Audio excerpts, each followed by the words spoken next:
Queen Elizabeth II at Buckingham Palace in London this month after recording her Christmas Day message, which included only a gentle reference to Prince Harry's engagement to the American actress Meghan Markle.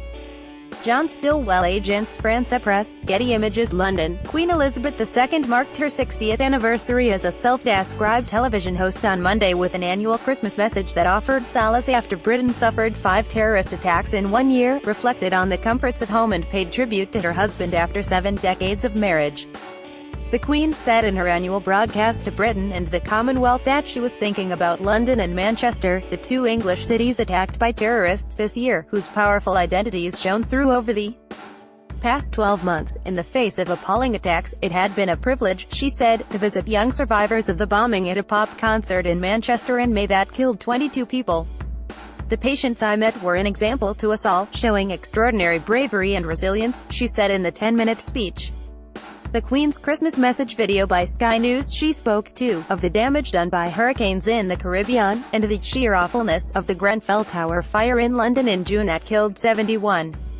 The Queen began by introducing an excerpt from her first televised Christmas message, from 1957. The presenter has evolved somewhat, she said afterward, as has the technology she described. There was only the gentlest of references to perhaps the year's most eagerly anticipated royal event, the engagement of her grandson Prince Harry to the American actress Meghan Markle. Praising her husband of 70 years, Prince Philip, who said in May that he would be stepping back from most public engagements, the Queen said, "I know his support and unique sense of humor will remain as strong as ever as we enjoy spending time this Christmas with our family, and look forward to welcoming new members into it next year." Ms. Markle, who was shown briefly in the program's closing images, attended a Christmas carol service with the royal family on Monday at a church near the Queen's Sandringham estate, in Norfolk, England.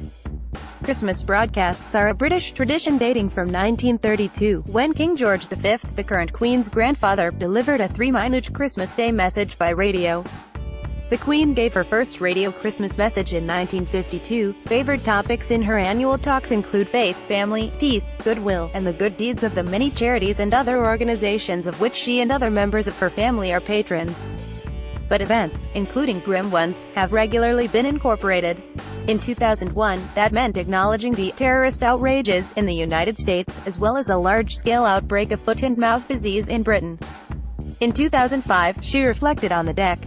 26, 2004, tsunami, earthquakes in India and Pakistan, the effect of hurricanes on New Orleans and the Caribbean, as well as the acts of brutal terrorism in London, a series of coordinated attacks on the city's transit network, that July. The annual messages are pre-recorded and zealously guarded. In 1992, Britain's largest circulation tabloid daily, The Sun, published a near-complete transcript on Dec. 23, prompting a rebuke from the royal family, a leak investigation at the BBC, and the recording of an amended message.